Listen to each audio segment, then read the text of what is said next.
Bonjour, chers frères et sœurs. J'espère que vous n'êtes pas fatigués, mais que vous êtes venus affamés pour pouvoir recevoir ce que Jésus a à vous proposer ce matin.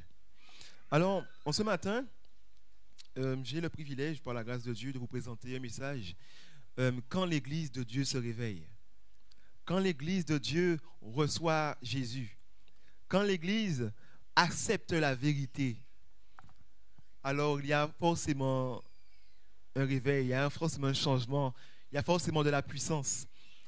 Normalement, l'Église, lorsqu'elle se réveille, lorsqu'elle accepte Christ, elle est enflammée. Parce que sous ses pieds, c'est le feu qu'il y a. Amen, alléluia, oui.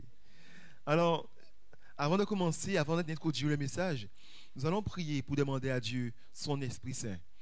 Car nous avons chanté, nous avons dit à Dieu dans la prière pastorale que nous sommes ses enfants, qu'il est notre Dieu.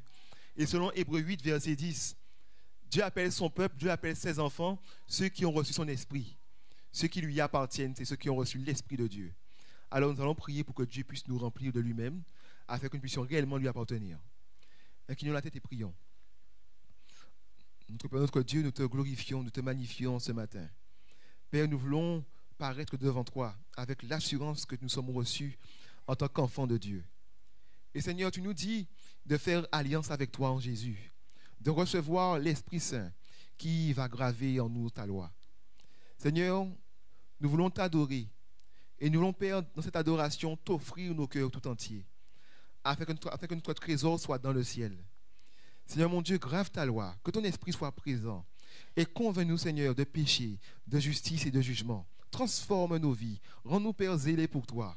Nous avons prié en Jésus, notre frère, et pour ta gloire. Amen. Je vous invite à ouvrir vos Bibles dans le texte de base, Matthieu 5, verset 6.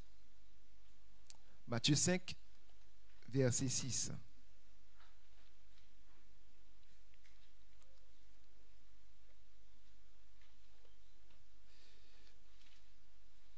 Il est écrit, « Heureux ceux qui ont faim et soif de la justice, car ils seront comment? Rassasiés. » Heureux ceux qui ont faim et soif de la justice, car ils seront rassasiés. Qu'est-ce que la justice? Quelle est cette faim, cette soif que nous devrions avoir? Ceux qui ont faim et soif de Jésus. Ceux qui ont envie d'entendre Jésus leur parler. Ceux qui ont envie de rencontrer le Christ. Ceux qui veulent que Jésus vienne et transforme leur vie. Heureux êtes-vous. Si c'est en vous, si en vous, vous avez envie d'un changement de vie, d'une nouvelle vie en Christ, alors Dieu vous dit en ce matin que vous serez rassasiés. Vous aurez exaucement à votre prière. Ceux qui languissent après cela auront exaucement. Je vous invite à ouvrir, à pager dans Ésaïe 55, verset 1er. Ésaïe 55, verset 1er.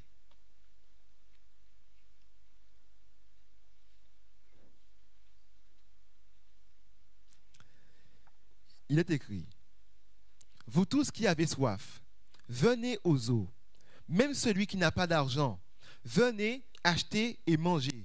Venez acheter du vin et du lait sans argent, sans rien payer. » Et on continue au verset 2. « Pourquoi pesez-vous de l'argent pour ceux qui ne nourrissent pas? Pourquoi travaillez-vous pour ceux qui ne rassasient pas? Écoutez-moi donc, et vous mangerez ce qui est bon. Ce qui est bon, et votre âme se le délectera de mets succulents. » Chers frères et sœurs, nous sommes l'Église du reste. Nous sommes l'Église de la fin des temps.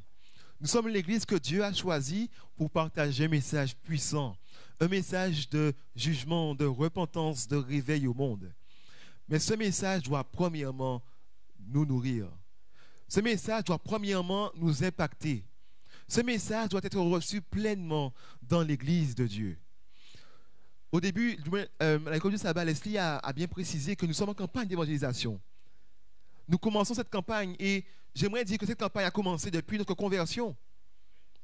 Car depuis le jour où vous avez dit oui à Jésus, vous êtes missionnaire et chaque jour de votre vie est un jour de mission. Le prédicateur va venir, il va parler, il va se préparer, il va prier, il va renoncer à lui-même pour que Christ puisse paraître. Mais ce n'est pas lui le message. C'est l'Église le message. Il va présenter un message et ceux qui vont venir s'asseoir ici vont regarder autour d'eux, vont regarder à gauche et à droite et vont voir si les membres vivent ce message. Mais si nous sommes là, nous chantons et nous sommes assis comme ça, on ne chante pas, pourquoi eux auront-ils envie de chanter? Si, lorsque nous prions, nous restons assis, lorsque nous sommes agenouillés, vous restez assis, bien sûr, dans le contexte, ceux qui peuvent pas s'agenouiller, on comprend. Mais ceux qui sont jeunes et qui peuvent le faire, pourquoi ceux qui viendront vont s'agenouiller? Parce que vous qui êtes dans la maison de Dieu, vous n'avez aucun respect pour Dieu. Ce matin, je ne suis pas venu passer de la pommade. Parce que pendant 2 semaines, j'ai vécu ce message. Et Dieu n'a pas passé de pommade sur moi. On a un message. Dieu va vous faire comprendre quelque chose. Si vous êtes dans la maison de Dieu et inutile, vous serez sorti. Quelqu'un va prendre la place. Si vous êtes dans la maison de Dieu, c'est pour travailler. Point. Il n'y a pas de question, oui, l'autre m'a fait. Il n'y a pas ça ici. Vous êtes venus pour travailler pour le Seigneur. Vous êtes venus pour révéler qui est Jésus-Christ. Si vous êtes venus pour pouvoir vous regarder à vous-même, regarder à côté, vous n'irez nulle part, mais vous serez retranchés. Nous avons chanté un chant, le cantique 201. 201. Nous allons regarder ce que nous avons chanté.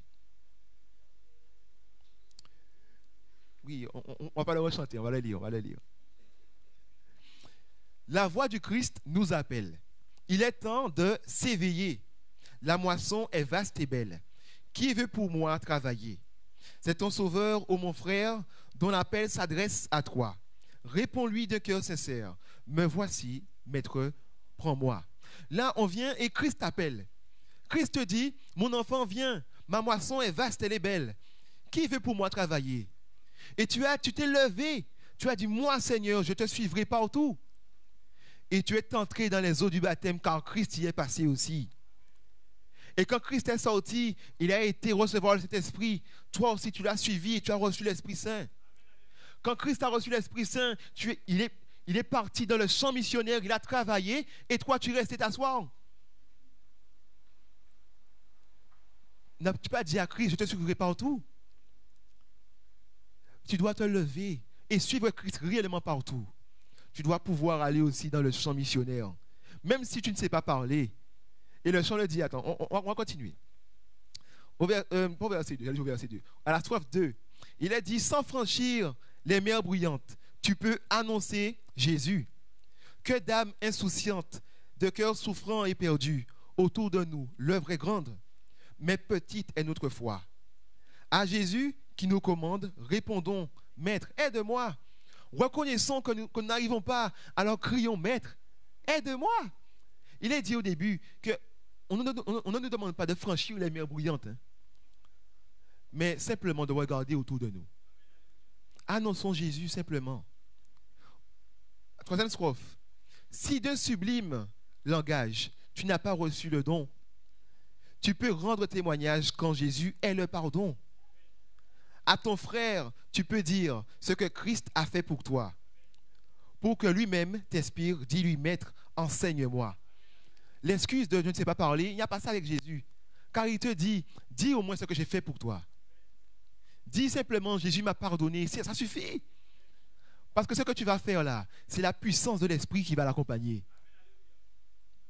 Ce que Jésus te dit, c'est de te lever comme tu peux avec ta faible foi, ton faible langage, et de dire ce que Christ a fait pour toi. Chers frères et sœurs, nous sommes en campagne d'évangélisation. Ce n'est pas une priorité ou une invitation qu'on va offrir à des inconnus qui va les faire venir. C'est Dieu qui vous accompagne, qui va les convaincre de venir. Nous devons chercher le Seigneur. Nous devons avoir faim et soif de justice. Car si nous-mêmes nous n'avons pas goûté la justice de Dieu, n'avons-nous pas pu boire ce breuvage éternel, pourquoi allons-nous dire aux autres de venir le boire? Et nous avons peu de temps pour le boire. Jusqu'au 11, nous avons pour le boire, ce breuvage. Il nous faut nous confesser réellement, reconnaître que nous ne sommes rien, que c'est Christ qui est tout, et que si nous n'avons pas cette faim et soif en nous, Christ peut le mettre. Durant les 40 jours de prière, il y a un verset qui m'a marqué. Je me suis dit, ouais, c'est un verset puissant. Il disait que Dieu est souverain. Dieu domine sur les rois, sur tout individu, sur toute créature. Et dans Proverbe 21, verset 1, et le verset m'a particulièrement touché. Proverbe 21, verset 1. Je vous invite à chercher avec moi.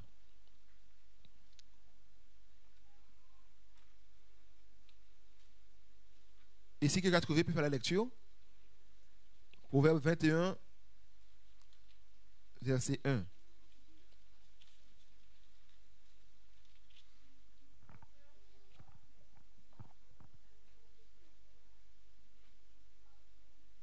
Amen.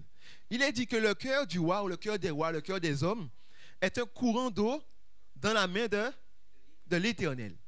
Et Dieu dit, je l'incline partout où je veux.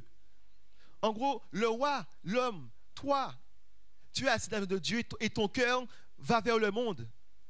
Tu peux t'agenouiller, dire, Seigneur mon Dieu, incline-le vers tes voies. Parce que mon cœur est entre tes mains, Seigneur. Et si mon cœur n'aime pas les choses qui sont saintes, tu peux le faire aimer ces choses saintes. Si mon cœur n'aime pas étudier, n'aime pas lire la parole de Dieu, n'aime pas prier, tu peux le faire aimer cela. Parce que mon cœur, je l'ai mis non pas dans les mains de Satan, non pas dans les mains du monde, mais j'ai choisi de le mettre dans les tiennes. Dieu incline le cœur partout où il veut. Je vais vous inviter à prier. Nous allons prier encore une fois pour demander à Dieu, pour offrir notre cœur à Dieu. Parce que l'adoration, comme je l'ai souvent dit, ce n'est pas chanter, ce n'est pas dire « Waouh, Dieu est bon ». L'adoration, c'est s'offrir à Dieu. C'est offrir à Dieu un culte raisonnable, une chose qui l'agrée. Et ce que Dieu réclame de nous, c'est le cœur tout entier. Parce que là où notre cœur se trouve, là aussi est notre trésor. Si notre cœur n'est pas à Dieu, notre trésor est dans le monde. Mais si notre cœur appartient à Jésus-Christ, est au ciel, alors notre trésor est là-haut et on ne s'occupe plus des choses de ce monde, mais on s'occupe des choses du royaume de notre Père. Alors prions pour que Dieu puisse recevoir nos cœurs et pour qu'il puisse lui-même l'incliner partout où il veut, selon sa volonté. Prions ensemble. Notre Père, tu nous parles en ce matin et nous sommes reconnaissants, Seigneur, que tu nous rappelles que c'est toi, Seigneur, qui incline nos cœurs. Seigneur, nous ne pouvons pas garder nos cœurs pour nous-mêmes, car si nous le gardons pour nous, notre cœur, mon Dieu, ira dans la géhenne. Mais Seigneur, nous voulons t'adorer. Nous voulons t'offrir ce cœur, toi, Dieu. Notre cœur, mon Dieu, qui nous empêche d'aller travailler pour toi comme tu le souhaites. Prends-le, Seigneur, et fais notre cœur battre au même rythme que le tien. Père, fais notre cœur aimer les choses qui sont dans le ciel, afin, Père, qu'ici, dans ton Église, nous puissions chercher véritablement les choses du ciel. Ô Seigneur, nous te prions simplement, car ta parole nous invite à le faire. Fais ce que tu veux, Seigneur. Mais en ce matin, nous savons que tu es fidèle et juste. Et nous prions, mon Dieu, à la lumière des anges et des autres nations, des mondes qui nous regardent, afin, mon Dieu, qu'ils voient notre prière et qu'ils puissent voir aussi, mon Dieu, ta fidélité. Nous t'avons prié en Jésus et pour ta gloire. Amen. La prière, chers frères et sœurs, est nécessaire au foyer, dans l'Église, dans l'activité missionnaire. On comprend peu la puissance d'une prière fervente, parce qu'on prie peu. On devrait comprendre que réellement, à chaque fois que tu t'agenouilles et que tu viens réellement devant Dieu par la foi, tu es devant le trône de Dieu, simplement. On devrait comprendre le privilège qu'on a lorsque, dans le champ missionnaire, lorsque quelqu'un a une difficulté et qu'on s'agenouille simplement. On devrait comprendre qu'on est réellement devant l'Éternel des armées, devant celui qui a tout pouvoir, celui qui est tout puissant et qu'il est prêt à nous exaucer. Je vais raconter une histoire, c'est celle de Kevin. C'est un jeune toxicomane. Il était dans la cocaïne, dans les drogues dures. Et sa vie a changé parce qu'un homme lui a dit bonjour. Sa vie a changé parce qu'un chrétien lui a dit bonjour. Et c'est là que je dis, chers frères et sœurs, que quand un chrétien dit bonjour, ce n'est pas comme le monde dit bonjour. Car le chrétien dit bonjour avec la puissance de l'Esprit de Dieu. Le chrétien salue son voisin, non pas avec ce qu'il a en lui-même, du moins avec lui-même, mais avec l'Esprit de Dieu. Et ça fait des différences. Alors, Kevin était vraiment dans un désespoir. Il a perdu sa mère, qui était aussi toxicomane. Son père le battait, son père a été en prison. Et lui, il a reçu comme héritage la drogue. Mais il voit qu'il a tout perdu. Sa femme, ses enfants sont partis. Il a perdu sa voiture et sa maison va être saisie. Et il lui reste une seule chose, c'est sa vie et la cocaïne. Et il avait l'aspect d'un clochard. Et il devenait fou par rapport à la drogue. Et un pasteur est passé, le pasteur passait, il dit, Seigneur mon Dieu, je veux être comme le vent. Je veux, Seigneur mon Dieu, saisir toutes les occasions que tu me donnes pour pouvoir partager la parole de Dieu. Car tu m'as dit que tu as préparé des bonnes œuvres d'avance en Christ pour que je puisse les pratiquer. Alors je ne veux pas juste le prêcher, Père, mais je veux le vivre pour que quand j'aille parler aux membres, que je puisse dire que je l'ai vécu. Alors, le pasteur est passé dans la ville et il voit un jeune homme à terre. Mais il passe. Et l'Esprit de Dieu lui dit, retourne voir le jeune homme. Tu ne peux pas le laisser comme cela. Il faut qu'il sache que Dieu l'aime.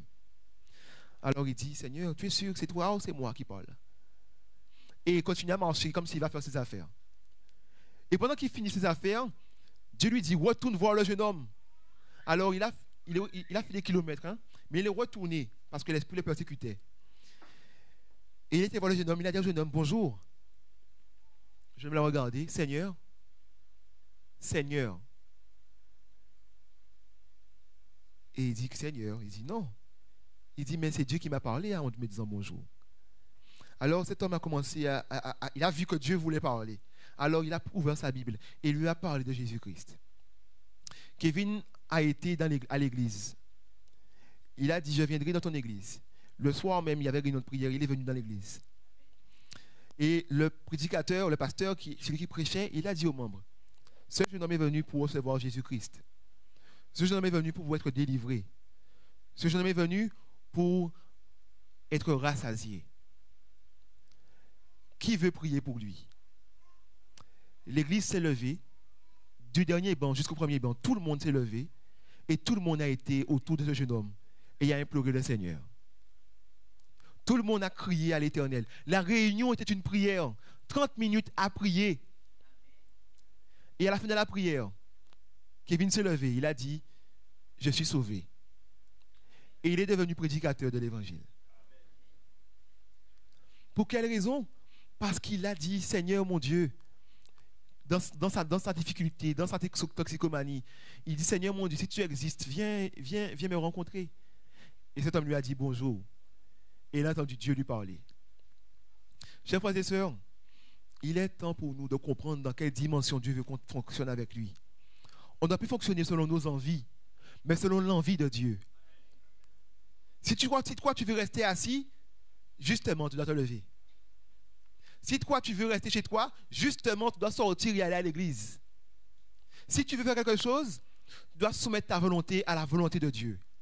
Parce qu'aujourd'hui, il y a peu de temps. Aujourd'hui, Jésus revient et il va nous demander des comptes pour toutes les occasions qu'il nous a données et qu'on n'a pas saisies.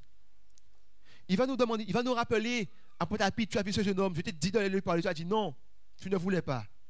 Il va te rappeler, je t'ai envoyé dans le champ missionnaire, tu as mis une priorité dans la boîte aux lettres et tu es parti alors que la personne était sous sa véranda. Tu ne lui as pas dit bonjour. Tu es venu, tu as mis la priorité et tu es parti. Je vais te rappeler que lorsque l'église priait, tu étais dans ta maison, tu aurais la télévision, et que tu disais, ah, c'est pas la peine. Je vais te rappeler que tu as dit, je quitterai l'église. Et tu es sorti de l'église et tu as mis des jeunes avec toi sans le savoir. Je vais te rappeler quand tu as négligé les réunions de prière pour rester chez toi. Je vais te rappeler tout ça. Parce qu'en réalité, ce que tu as fait, c'est l'œuvre du diable. Ce que tu as fait n'est pas ma volonté. Tu as fait ce que toi tu voulais. Et chers frères et sœurs, lorsque Dieu va nous rappeler tout ça, on n'a pas de force pour rester debout devant ça.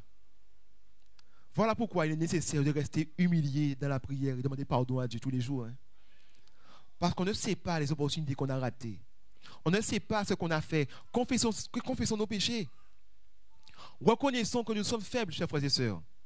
Et à l'exemple de Kevin, cette semaine, j'ai fait cette expérience. que Dieu m'inspire ce message. Hein. Parce que chaque semaine, dès que je prêche, Dieu me fait vivre les messages avant. Alors, j'avais beaucoup de choses à faire. Mercredi, je pense. Mercredi, oui, c'est mieux mercredi. Beaucoup de choses à faire, beaucoup de démarches. Et j'avais rendez-vous avec une amie pour signer les papiers d'une association. Mais elle est dans ce Bertrand et on avait rendez-vous à 11h. Et à 11h, elle était toujours à Monalo. Et moi, j'étais à la Brousse. Et j'étais fatigué. Je voulais rentrer chez moi. Alors, je lui ai dit, bon, on va annuler ça. Je vais rentrer chez moi. Hein. On va annuler ça. Et en rentrant chez moi, en passant par Besson, je vois une dame qui fait un stop. Mais moi, je continue. Et elle fait, s'il vous plaît, s'il vous plaît. J'ai continué. J'ai dit, oh, oui. Elle a dit, s'il vous plaît. J'ai marché arrière, je suis venu. Et je lui ai dit, oui, où allez-vous? Elle m'a dit, je veux juste que vous me déposiez près de l'arrêt de bus de la station-service à la Brousse. Je lui ai dit, d'accord, mais je vois l'heure. Je lui ai dit, mais vous allez où? À 11h. Elle m'a dit, oui, je vais à la mairie, j'ai beaucoup de choses à faire, mais j'ai dit, mais madame, mais il est midi. Ça fait fermé. Hein. Elle m'a dit, c'est pas grave, déposez-moi à l'arrêt de bus, je vais voir. J'ai dit, madame, je vais vous emmener. Je vais rentrer chez moi. Je me suis dit, bon, je vais l'emmener. Je lui ai dit, rentre dans la voiture et on y va. Elle m'a dit, ah merci, merci beaucoup. Comment tu t'appelles Mehdi? Merci, Mehdi. J'ai dit, non, si c'est moi, je rentre chez moi, madame. Hein. C'est Jésus qui a fait tout. Hein. C'est Jésus qui a fait ça, c'est pas moi. Hein. Moi, si c'est moi, je ne m'arrête pas. Elle m'a dit, ah bien, merci Jésus. On continue, je l'emmène à la mairie et je lui dis, je vais vous attendre, je vais vous ramener chez vous. Elle m'a dit, oui, mais je rentre pas chez moi tout de suite, je dois ramener ça au CCAS. J'ai dit, mais madame, il est midi. J'ai dit, bon, je vais vous emmener au CCAS aussi. Elle m'a dit, ah merci Jésus. J'ai dit, c'est bien, merci Jésus même. Et elle est partie, j'étais me garer un peu plus loin. Elle est repartie pour me chercher. Pour elle, j'étais parti. Je la vois tout tristement là-haut. J'ai dit, je suis là. Hein. Elle m'a dit, ah merci Jésus. Et elle est entrée. Elle est entrée dans la voiture, je l'ai emmenée au CCAS. Au CCAS encore, normalement, elle devait rester là 10 minutes. Elle est restée 1 heure. Et elle était la seule personne. Et moi, je suis dans le soleil, il n'y a pas d'ombre. Donc, je suis dans la voiture avec mes priorités, en train de lire les priorités. Et je dis, Seigneur, qu'est-ce que je dois faire? Il me dit, mais tu l'attends. Hein? J'ai dit, d'accord, je suis resté à attendre. J'ai chanté dans la voiture, j'ai loué le Seigneur. J'ai prié pour elle aussi, pour que je puisse l'activer. Mais j'étais patient et elle est sortie. Ah, tu es resté? J'ai dit, bien sûr, mais Dieu m'a dit de rester. Elle m'a dit, mais Jésus est bon. Hein? J'ai dit, mais oui, Jésus est bon tout bonnement. Et elle m'a dit, ok, tu es qui? Tu es d'où? Tu es quoi? C'est quoi le truc là? Parce que je ne serais pas resté là, moi. Elle m'a dit qu'elle-même ne serait pas restée. Donc, j'ai dit, mais tu sais, alors, je suis un enfant de Dieu et voilà ce que Dieu me dit. Elle m'a dit, tu es dans quelle église? C'est d'Adventiste. Elle m'a dit, d'accord. Je lui ai dit, en plus, on est campagne d'évangélisation. Elle m'a dit, je viendrai. Parce qu'il faut bien voir qui sont ces gens qui ne font pas les mêmes choses que les hommes. Mais si, quand elle vient ici, et que pas pour bonjour, quand elle vient ici, ni mon bouche longue. Quand elle vient ici, on ne loue pas le Seigneur. Quand on vient ici, on n'est pas dans la crainte. Elle va retourner chez elle. Ceux qu'on va inviter, chers frères et sœurs, ceux qu'on va inviter, ils doivent voir l'amour. Ils doivent voir Jésus-Christ. Et je vous dis, ce n'est pas en nous.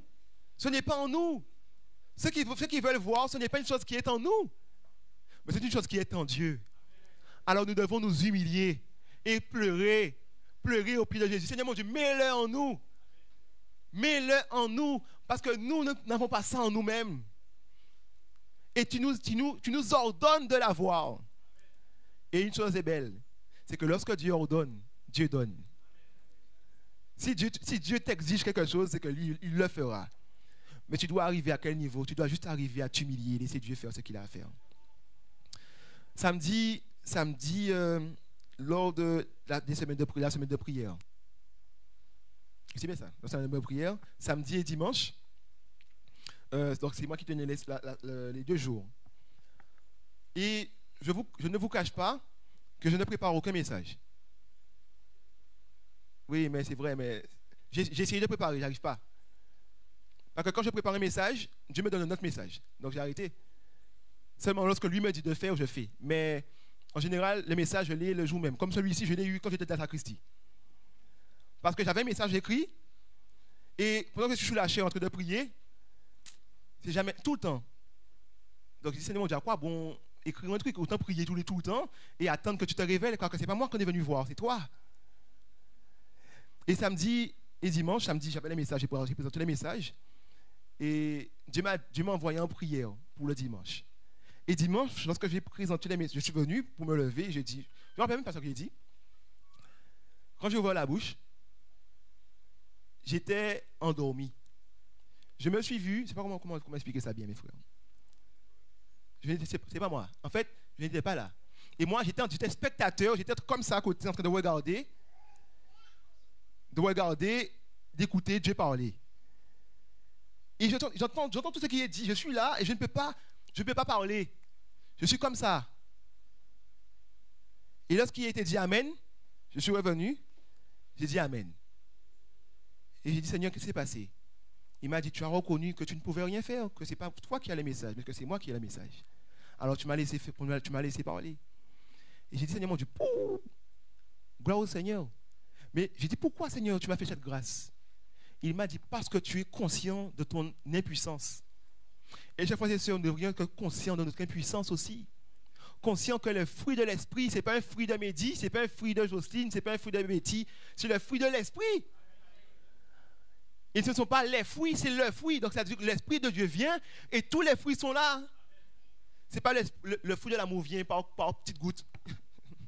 Ce n'est pas ça. Hein? Si c'est Dieu qui amène le fruit est complet. Chers frères et sœurs, le message de ce matin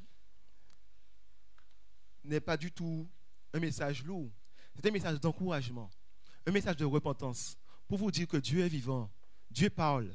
Dieu met sa main, Dieu veut venir, Dieu veut être vivant pour vous. Et il veut vous transformer votre vie. Il vous dit juste une chose, saisissez les opportunités que je mets devant vous. Pendant la campagne, on aura tellement d'opportunités, il faudra les saisir, il faudra être à l'affût. Il faudra chercher des occasions pour pouvoir révéler Christ. Vendredi, donc hier, avec God is There, avec une association que j'ai montée avec d'autres jeunes, on a une troupe évangélique, et la troupe évangélique a pour objectif, a pour mission de saisir les opportunités que Dieu met devant nous pour pouvoir prêcher l'évangile. Sans peur, même si on nous met en prison, on va. Bien sûr, on respecte les règles, mais quand ça rentre compte, quand Christ et la règle viennent, on choisit Christ. Alors, on a été au cimetière de Sainte-Anne. C'était la Toussaint, hein? Donc il y avait beaucoup d'influence. On a pris des priorités, on est venu, j'étais prêt à prêcher, j'ai dit non, il ne faut pas que je prêche là. Il faut respecter les gens et il faut emmener les messages d'une manière qu'ils vont recevoir. Parce que si je prêche, il y aura plus de... L'orgueil va se réveiller. Alors, on a préparé un message chanté. On a pris des cantiques. On a mis des versets entre chaque cantique. On a raconté une histoire dans les cantiques. Et l'histoire qu'on a racontée, c'est que Christ est vrai. Christ ne nous laisse pas dans le péché. Jésus est venu. Et que Jésus est mort, mais lui, il est ressuscité. Et qu'il va revenir et que ceux qui sont morts vont ressusciter aussi. Et bientôt, nous serons dans la Nouvelle Jérusalem avec lui. Alors, on a chanté. On a distribué des priorités. Les gens ont commencé à chanter avec nous. Les gens ont dit, vous êtes qui, hein? On a dit, on est adventiste. Ah, et qu'est-ce que vous faites là, hein? C'est la Toussaint.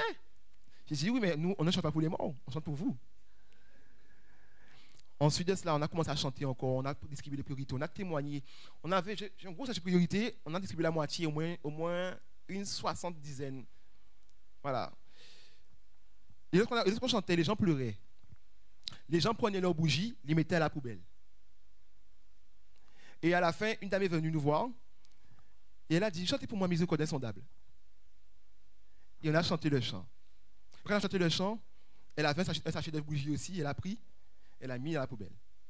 Et elle a dit, vous savez, j'ai de la famille adventiste. Et elle est sortie du cimetière. Parce qu'à la base, elle allait pour pouvoir allumer sa bougie. Et on était allé entrer, elle nous a vus, elle a fait ça, elle a jeté sa bougie. Chers frères et sœurs, on a peur de s'exposer. Oui, on nous a injuriés aussi. Hein? Mais ce n'est pas moi qu'on a injurié, on a injurié Christ. Parce que je ne vais pas me présenter, moi. Moi, je présente la parole de Dieu. Alors, il nous faut avoir ce courage et cette lucidité de dire que ce n'est pas nous qu'on va présenter, mais c'est Dieu. Beaucoup de gens nous ont dit, ah, n'allez pas faire ça, n'allez pas faire ça, n'allez pas faire ça. En tout cas, on a vu les fruits de la puissance de Dieu. C'était en journée, restait 1h30, non, 1 heure. 1 heure seulement. Et on voulait rester encore, mais bon, il y avait des choses à faire. Mais les gens ont été touchés. On est en campagne d'évangélisation. Partez, allez voir vos amis, ceux que vous côtoyez, et dites-leur que Dieu les aime. Racontez-leur que Dieu vous a fait expérimenter le pardon. Je ne sais pas. Laissez Dieu faire. Allez et laissez Dieu paraître pour que vous soyez spectateurs de ce que Dieu dira. Allez et laissez Dieu prendre possession de vous. Laissez Dieu jouer de l'instrument que vous êtes. Car je le dis encore, moi j'aime bien me présenter comme un saxophone. Mais un saxophone ne peut pas jouer de lui-même.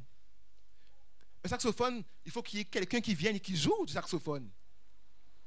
Et quand il joue du saxophone, ce n'est pas le saxophone qui va dire « Ah ouais, on bien joué ». C'est lui, c'est la personne qui a joué qui pourra dire « Oui, j'ai bien joué ». Nous sommes des instruments. Laissons Dieu être celui qui en joue. Reconnaissons notre faiblesse et demandons pardon. Humilions-nous et allons de l'avant, parce que Dieu est vrai. J'ai prié avec une amie. Elle était possédée au téléphone. Elle avait des problèmes. J'ai entendu qu'elle avait un souci. Et elle a commencé à parler c'était de plusieurs langues mélangées. Non, c'était anglais, espagnol, je reconnais certains mots. Mélangés. J'ai prié avec elle, le démon est parti. Donc le démon est parti, elle me dit, il va revenir. J'ai dit oui, eh bien prends tes armes. Hein. Prends tes armes. Prends Christ. Prends ta justice, aimez-le. Parce qu'elle est consciente qu'il va revenir. J'ai dit oui, mais là tu es lucide. Tu dois pouvoir maintenant prendre ta parole, la parole de Dieu, et prier le Seigneur. Et elle est venue, qu'est-ce qu'elle a fait? Elle a été témoigner à sa famille que Satan l'avait attaqué, mais que Dieu est venu la délivrer. Et que Satan est resté devant sa porte pendant combien de semaines, et qu'elle a prié, elle a crié à l'Éternel, et que Dieu a envoyé des anges puissants descendre devant sa porte. Et quand elle est arrivée devant la porte, elle a vu une arche de lumière. Et elle est entrée dans l'arche de lumière. Et Dieu lui a dit, t'inquiète pas, tu es protégé. Et elle témoigne de cela. C'est ce qu'elle a vécu, elle témoigne de ce qu'elle a vécu. Il y a elle me parlait de pardon. Elle n'avait pas à pardonner à ses parents parce que ses parents l'avaient exclue lorsqu'elle avait eu un enfant. Et ses parents étaient adventistes. Ils sont adventistes toujours. Anciens d'église et secrétaires d'école du sabbat. Et ses parents, lorsqu'elle a eu un enfant, lorsque sa fille tombait enceinte, ils l'ont injurié. Ils lui ont dit, ouais, tu es possédé, Satan est en toi. Et elle a quitté l'église. Elle pleurait. Et quand elle allait à l'église, son église tout entière, on le regardait. Et mais c'est elle l'enfant là, qui a un enfant. L'église a regardé avec mépris. Elle s'est levée, elle a pris son courage, elle a demandé pardon à l'église. Pardon parce que j'ai fait ça. Après, l'église a continué à parler d'elle comme la fille qui a eu l'enfant, qui machin. Mais pas comme la fille qui a demandé pardon à Dieu. Et j'ai dû travailler avec elle pendant 2 mois. 2 mois à babiller, parce que je babillais, c'était pas... Pour lui dire, mais n'écoute pas des gens, écoute-toi de Dieu. Dieu t'a ramené. Lorsqu'elle a pu pardonner à ses parents, elle a été voir ses parents, elle a dit à ses parents, vous savez, je vous pardonne. Voilà mon témoignage ce soir. Je vous pardonne parce que Dieu m'a fait grâce. Et j'aimerais que Dieu vous fasse grâce aussi. J'ai fauté, mais vous ne m'avez pas conduit à Jésus. Vous m'avez éloigné de lui dans votre comportement. Je reconnais que j'ai mal fait, mais vous auriez dû me révéler Christ et non pas vous. Voilà son témoignage. Voilà comment elle a témoigné. Et elle témoigne de cela avec des amis sur les groupes, les réseaux sociaux. Que oui, elle a un enfant, mais cet enfant-là est un enfant de Dieu quand même. Chers amis, qu'est-ce que vous avez vécu? Vous étiez fâché avec quelqu'un, Dieu a mis la paix, témoignez de cela. Vous étiez dans le monde, Dieu est venu vous ramener dans l'église, témoignez de cela. Je ne sais pas, témoignez de qui est Jésus pour vous. Et la question demeure, ça veut dire en fait, est-ce que réellement vous avez rencontré Jésus? Et si ce n'est pas le cas, vous devez, cet après-midi et durant la semaine, tous les jours, le chercher.